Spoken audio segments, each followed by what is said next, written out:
Cette semaine à l'émission, je reçois une partie de l'équipe qui s'en va en Antarctique l'an prochain pour réaliser une première mondiale. Je reçois Alexandre Billette, Samuel Ostigui et Marina Lançon.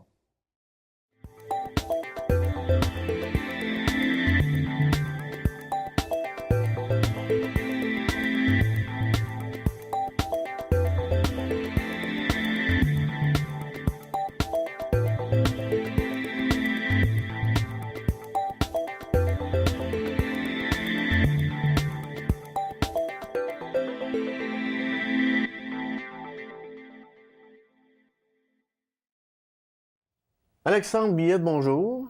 Bienvenue à l'émission. Samuel Ostigui, bonjour. Bonjour. Marina Lançon, bonjour. Bonjour. Donc, voilà, ce sont les trois personnes d'une équipe de combien au total? 6 membres. 6 membres qui vont partir le 2 février 2014 en Antarctique. Il y en a que l'hiver, ils vont dans le sud, hein, pour fuir l'hiver. Mais les autres, en hiver, ils s'en vont en hiver. Et c'est tout un hiver là-bas, hein. C'est froid. C'est très froid. C'est extrêmement froid. On parle de température entre moins 5 et moins 50. Ouais. Mais c'est leur été. Ah, OK. Donc, c'est moins pire que leur hiver qui peut aller jusqu'à moins 90. Donc, votre projet, c'est XP Antarctique. OK? Et c'est dans quel but? Pourquoi on va là? Pourquoi on décide d'aller là-bas? Vous allez répondre, là, mais on peut commencer par toi, Alexandre. À la base, il y a 3 grands objectifs. On va là pour explorer. On s'en va dans un secteur qui n'a jamais eu d'être humain. On s'en va être les premiers à aller explorer ce coin-là.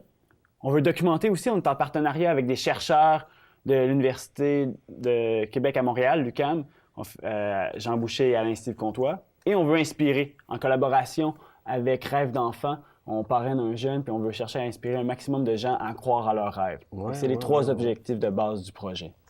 Puis pour toi, Samuel? Pour moi, mes objectifs personnels? Non, mais pourquoi tu veux aller là-bas? Ben parce que il y a différentes façons de quand on se lance un objectif comme ça, on peut se lancer une aventure extraordinaire puis se dire par exemple j'ai envie d'atteindre le pôle sud. Maintenant pour nous ce qui était important c'était de se lancer dans une aventure qui était unique, qui avait jamais été fait. Puis étant des gens qui évoluent dans le plein air depuis des années, pour nous c'était important de se lancer dans une aventure qui se rapprochait vraiment de notions de pureté, où finalement on est en autonomie complète puis on s'en allait explorer un territoire qui n'avait jamais été vu par l'homme, quoi. Marina?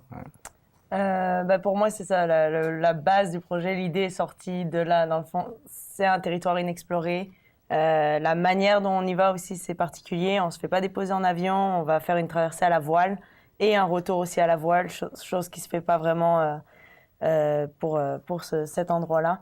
Puis aussi que ce soit un projet tellement gros que c'est pas juste l'expédition, c'est le avant, le pendant et le après, surtout avec les 3 sphères qu'on vous a parlé, autant au niveau recherche, autant avec Rêve d'enfant. C'est vraiment un projet très complet et global. Ça fait que même à notre retour, on en a encore, on va continuer à travailler dans le projet Oui. en fait. Et là, allez-vous en profiter pour être dans le livre record livre Guinness des records? Ça va être un record, là. Non, mais contactez C'est quelque chose qu'on n'avait pas l'organisation, pensé, quand même. en fait, là. Ben oui, mais pour marquer l'histoire. Mais on va les contacter. Donc, si tu oui. connais Monsieur Guinness, ça nous ferait plaisir Ben, de voir. j'ai ça dans son numéro, là. On en reparle plus tard. Ouais, c'est ça. Mais donc, OK, 45 jours. Vous avez de l'expérience quand même, là, hein, à chacun dans des expéditions. Toi, tu as fait une trentaine d'expéditions dans 12 pays. À peu près, c'est ça, ton parcours. Ouais, en résumé. Ouais. Samuel, Canada, États-Unis, Amérique centrale, Asie. Puis toi, Marina, Canada, États-Unis, Mexique, Amérique du Sud, centrale, Europe, partout, là. Donc, On vous êtes est quand même habitués. On Mais dans un froid comme ça, dans des conditions comme ça, c'est la première fois. En fait, c'est Pour la vous? première fois en Antarctique. On a tous d'expérience, on est tous des professionnels de plein air, que ce soit Marina en a fait beaucoup en Amérique du Sud, entre autres la Concagua 2 fois, qui est le plus haut sommet des Amériques. Beaucoup de voiles, beaucoup d'expérience globale. Sam en a fait beaucoup en Amérique. Il revient justement juste avant Noël. Là, la Concagua, lui aussi. Et il en a fait dans le Maine, Katahdin. Manu guide régulièrement au Groenland. Donc, le froid, elle connaît, elle est habituée. Nicolas, qui a un beau bagage d'expérience. François, qui s'en va cet été en Bolivie faire une montagne impressionnante. Donc, on est des professionnels, on sait ce qu'on fait, c'est pas la première fois. Mais en Antarctique, il n'y a personne d'entre nous qui sont allés, donc c'est allumant, c'est inspirant. On a tous bien hâte, on est bien excités à cette idée. Bon, depuis combien de temps vous préparez là, pour aller là-bas? Ça n'a pas commencé la semaine passée. C'est ça, ça fait en fait 2 ans qu'on prépare le projet, depuis l'idée. Puis c'est un projet tellement grand que ça prend vraiment de planifier si on veut. Justement, il y a beaucoup de sphères, c'est beaucoup d'argent aussi à ramasser pour une telle expédition, de par le fait aussi que le voilier, c'est sûr que nous, il faut qu'on le paye, même quand on fait notre expé là-bas sur place. Fait que ça, c'est beaucoup de coûts accumulés. Fait que ça prend beaucoup de temps, faire des beaux plans de commandite, des beaux plans de communication, qu'on soit vraiment structuré pour en arriver là où on en est aujourd'hui, vraiment élargir, passer plus public, puis là, essayer de chercher, c'est ça, plusieurs commanditaires, on va dire, aussi au projet. Qu'est-ce que ça vous prend comme commanditaire? Bien, ça prend des commanditaires, finalement, d'équipement, des partenaires aussi, finalement, qui vont soit nous former, nous entraîner pour, dépendamment des différentes sphères sur lesquelles on se prépare pour aller là-bas. Puis enfin, c'est sûr que ça prend aussi des partenaires financiers pour aller chercher, finalement, une partie, l'équipement ou des services qu'on a de besoin, comme par exemple le bateau, justement, Spirit of Sydney. Donc voilà, c'est le type de commanditaire, le type de partenaire qu'on va chercher. Puis après ça, bien, il y a toutes sortes de collaborations, comme entre autres avec les professeurs de l'UQAM qui viennent nous encourager en créant ce programme de recherche-là pour aller faire des recherches spécialisées sur le corps humain. Mais finalement, il y a un entrepreneur, Gilles Barbeau, finalement, avec le groupe Esprit de corps qui nous supporte dans la préparation d'équipes à collaborer efficacement dans des situations de tension. Donc, toute la préparation... Oui, dans des situations de tension? Bien, dans des situations... Ça peut arriver, là-bas. Dans des situations de défi, finalement, dans des situations oui. de défi. Parce qu'il faut pas se le cacher, il y a une aventure, il y a une expérience vraiment humaine qu'on s'en va vivre. C'est sûr qu'il y a l'exploration dans le sens physique du terme, mais on s'en va vivre une aventure qui sort vraiment des sentiers battus humainement. 6 aventuriers qui s'en vont pendant 45 jours dans un territoire qui est inexploré, ben c'est une situation de défi, puis on va se préparer physiquement, techniquement pour y aller, mais on va aussi se préparer à faire face en développant des façons de communiquer efficacement dans la situation de défi, des façons de collaborer efficacement entre nous en équipe, grâce justement à la méthodologie qui a été développée par cette organisation-là. Puis, avant d'aller à la pause, donc, ça prend combien d'argent pour aller là-bas? Et vous en êtes rendu où présentement? Ça nous prend 350 000, OK. incluant tout, que ce soit l'équipement, la préparation et autres.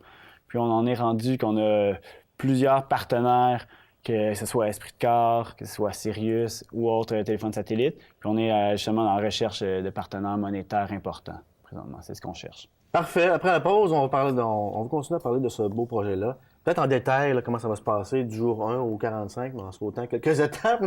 Donc, on va en parler après la pause.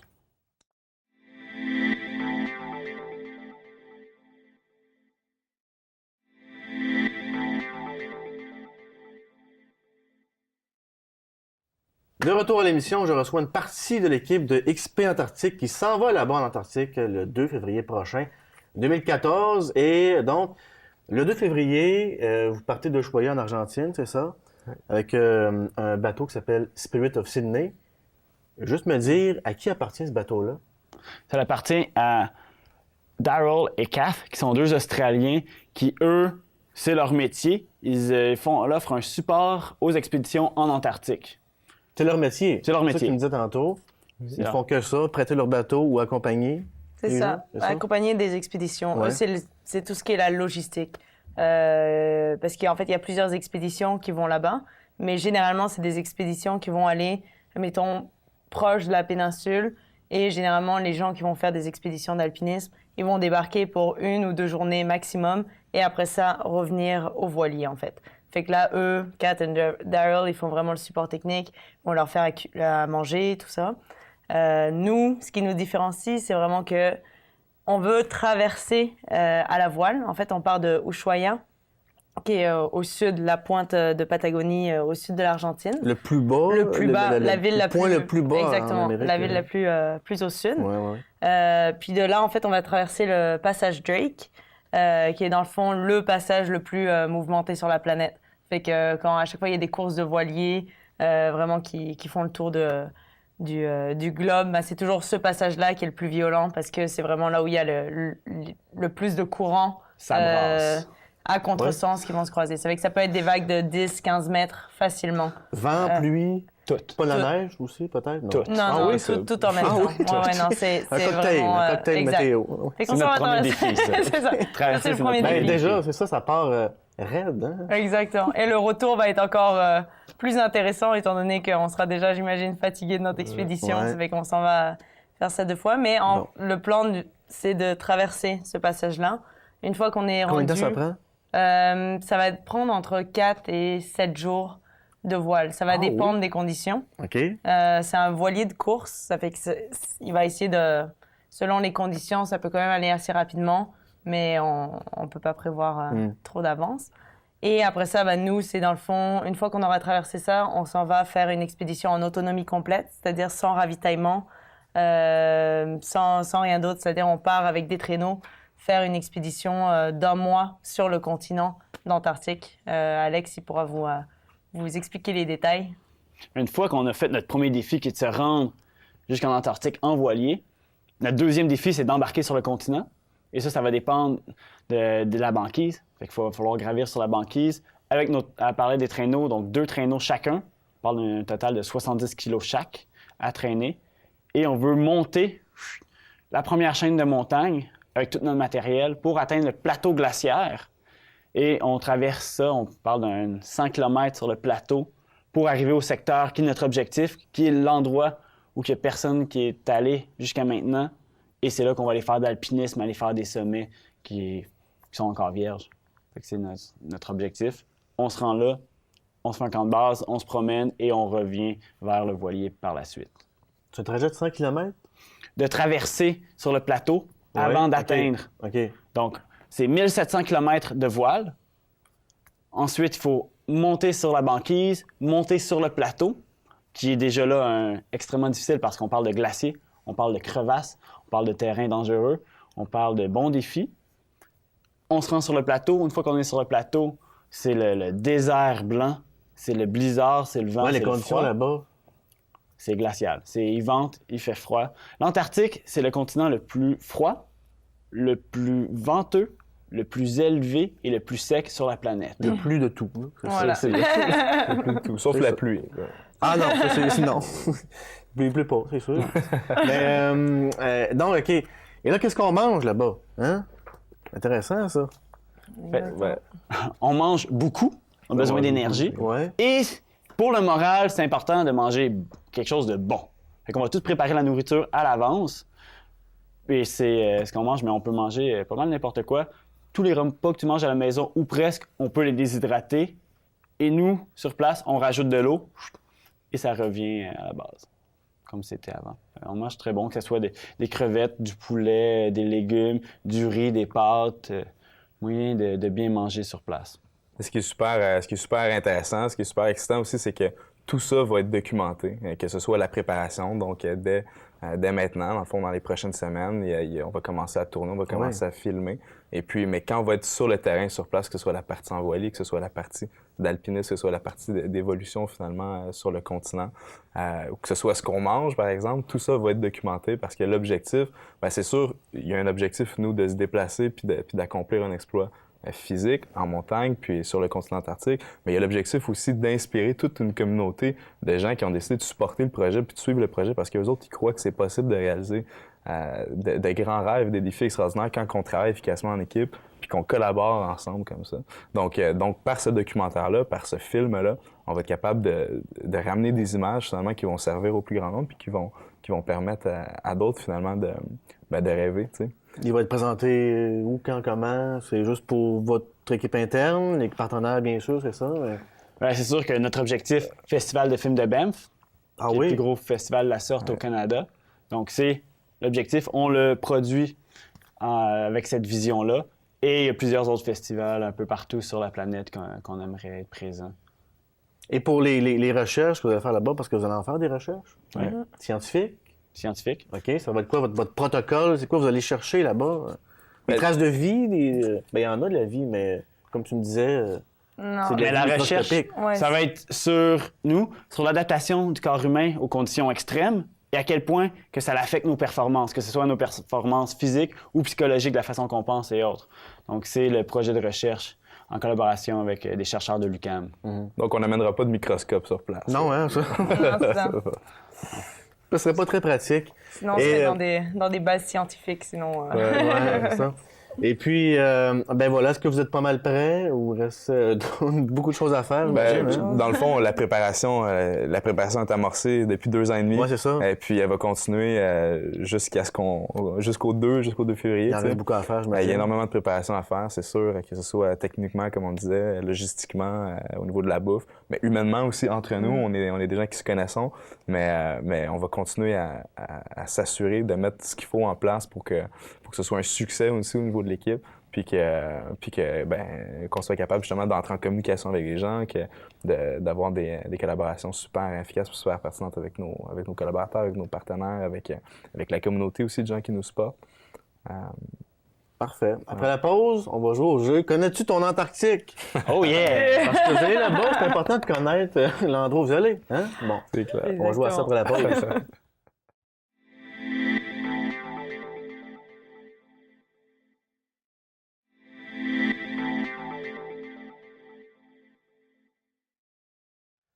De retour à l'émission, je reçois une partie de l'équipe XP Antarctique qui s'en va là-bas le 2 février 2014. Et ben, pour l'instant, donc c'est ça, vous êtes 3 sur 6. Exactement. Et puis, il y a aussi une équipe de soutien, bien sûr, Et qui est composée de de qui et leur fonction. mais on a l'équipe vidéo, justement, qui ont produit un premier vidéo qui est en ligne sur notre site Internet et sur notre Facebook, qui est assez exceptionnel, on doit se le dire. Et qu'on a filmé un deuxième vendredi dernier. C'est composé de Francis Nadeau-Lucier, qui est Ben, notre réalisateur, hein, ben oui, qui est faut le dire. un homme d'exception, lui aussi. Oui. Il y a aussi Salut à toi. Il y a Laurent Terrien, Benjamin Ouellette, Philippe Lachance, qui sont les 3 qui travaillent à notre réalisation de vidéo. On a notre équipe de communication avec Anthony Touche et Juliette Boissineau, qui, elle, est notre directrice de communication. Et on a plusieurs mentors ou autres collaborateurs qui nous appuient dans le projet et qui nous aident dans cet immense défi. Fait que oui. Merci à toute l'équipe, d'ailleurs. Ben oui, profitez-en. OK, on va jouer maintenant à Connais-tu ton Antarctique? C'est important de connaître où on s'en va, l'endroit où on s'en va. OK, attention, OK? J'ai comme un petit stress. Oui. Ah ouais, c'est ça. Parce que là, Est-ce qu'on a le droit au téléphone intelligent? Non? un appel d'un ami. OK, ouais, c'est ça. OK, la température la plus basse sur Terre, c'est là-bas, en Antarctique. On parle de combien de degrés? OK? À peu près moins 89,3. J'avais 0.2, mais tu l'as. Ouais, Ouais, tu l'as. Bravo, Alex. OK. Le pourcentage de la surface qui est recouverte de glace. De 80 Mauvaise plus réponse. 18. Mauvaise réponse. C'est pas 98 Ah, excuse. OK, j'ai compris. 18. Plus 18 à son 80. Ah, ben oui, mais c'est ça! Là, On est une équipe, là, et on fait on travaille ensemble. Parfait, ben oui. 98 L'épaisseur moyenne de la glace là-bas, Marina. C'est... Droit de réplique. Au long. 1,6 km. Oui, monsieur. Bravo. Exactement. Ça peut aller jusqu'à plus de 4 km. Ouais. Ce qui est beaucoup, c'est énorme. Ce qui est pas rien. Oui. Il n'y a pas danger que ça fende. En fait, C'est c'est là-dessus. le problème. C'est que les glaciers, c'est une mare de glace qui avance, puis quand il y a une chute, ben ça se sépare, puis ça fait ce qu'on appelle des crevasses. Oh, OK. Donc, c'est pour ça qu'on Allez-vous marche rencontrer encordé des crevasses, sûrement? quotidiennement. Quotidiennement, OK. Donc, c'est pour ça qu'on marche encordé. Donc, il y a Ouais. une corde qui relie d'une personne à l'autre. Donc, dans le cas où quelqu'un tombe dans une crevasse, ben on le ressort. Mais c'est pas la fin du monde. Ah non? OK. OK. Mais c'est pas aussi Pour moi, simple. ce serait la fin du monde. Mais pour vous, c'est correct. C'est pas plus grave que ça. OK. Ben, on fait tout pour pas que ça Non, l'arrive. c'est On ça, a mais- beaucoup de connaissances, que ce soit au niveau premiers soins, sauvetage, sauvetage Ouais. dans les crevasses et autres. On fait tout ce qu'on peut pour pas que ça l'arrive, pour pas qu'il y ait d'incidents. Puis si jamais il y a des incidents, ben on réagit, puis on sort de là. Bien sûr. Je poursuis. La superficie de l'Antarctique, c'est combien en kilomètres carrés?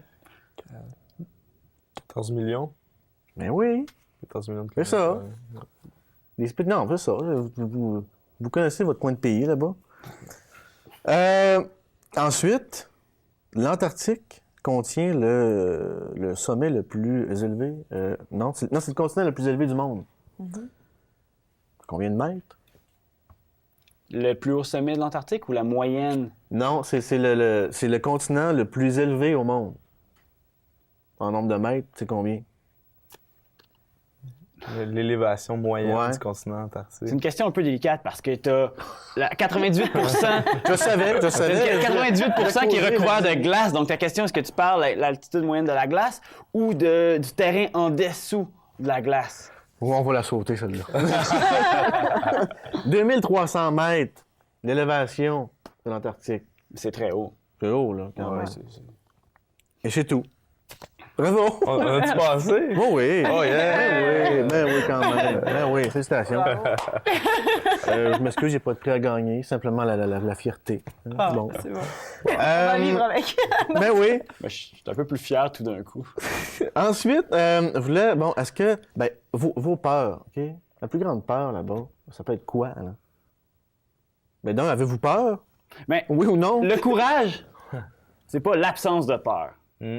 C'est la force de les surmonter. Donc, la peur, ah oui, on a peur. On est humain. Oui.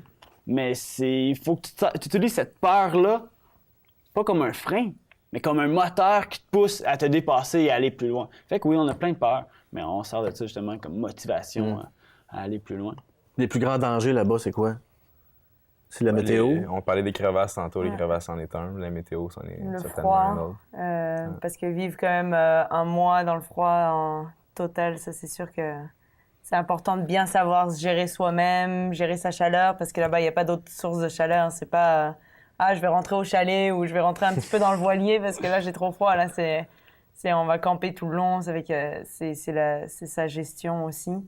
Le plus grand danger aussi, c'est là, c'est notre tête, c'est notre jugement, c'est notre plus grand outil. Ouais. Mais quand on est poussé à l'extrême, que ce soit au niveau température, au niveau physique, on devient plus irritable. Et c'est important de continuer à prendre des bonnes décisions. Puis c'est là justement que notre expertise nous aide à prendre des décisions appropriées dans le contexte, mais c'est ce qui est le plus dangereux.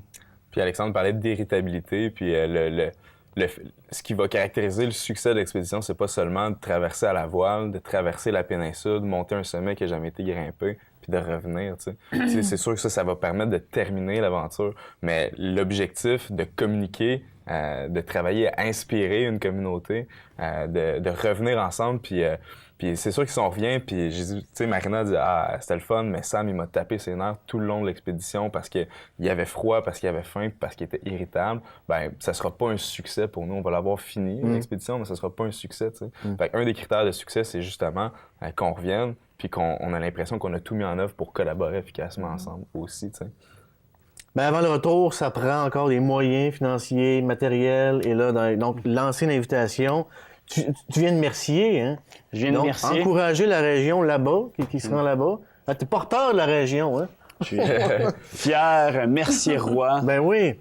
Donc, OK, c'est le temps. Je vous laisse le temps d'antenne. Numéro de téléphone, Facebook, courriel, site web, allez-y. C'est votre temps. Vous avez besoin de quoi? Ben, on a besoin de gens, finalement, qui ont envie de se lancer le défi, de supporter, finalement, ce beau projet-là. Que ce soit sur notre page Facebook, que ce soit sur notre site Internet. Vous pouvez même faire des dons en ligne pour la Fondation Rêve d'enfant. Même s'il y en a qui ont envie de supporter, que ce soit financièrement ou autre, le projet, l'expédition comme telle, vous êtes les bienvenus à le faire. Et puis, bon succès à tous. Merci beaucoup de votre support.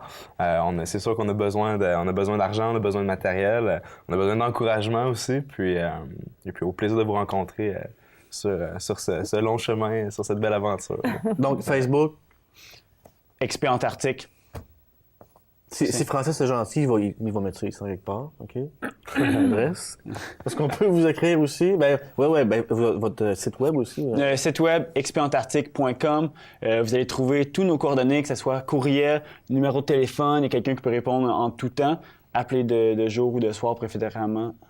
Mais sinon, on est facile à rejoindre et on est disponible. Il y a l'onglet de dons aussi. Il y a l'onglet don. Vous pouvez faire un don, soit au projet ou à Rêve d'enfant. On peut parrainer le rêve d'un jeune qui, lui, vit au quotidien avec des défis et qui utilise ce rêve-là comme motivation pour passer à travers ce traitement.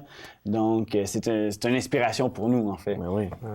Il va y avoir un paquet de façons aussi, d'autres façons finalement de venir, de supporter le projet. C'est-à-dire qu'il va y avoir un paquet d'événements de levée de fonds qui vont être faits, que ce soit sur le bateau Esprit de Quart 2 ou que ce soit des activités de voile, de mobilisation d'équipe ou autres. Donc, ça va être des super façons finalement de vivre une expérience d'équipe, par exemple, ou de vivre un événement tout en supportant le projet. Là. Ben parfait. Bon voyage. Merci beaucoup. Et je vous attends au retour ici. Avec plaisir. Ben oui, pour en parler. Ben oui. Et soyez prudents quand même, hein? Toujours. Notre objectif premier, c'est de revenir. Bien sûr, ici même pour nous en parler. Exactement. On suit ça en 2014, ici même. Ben merci bien d'avoir été là. On se reparle la semaine prochaine, bien sûr.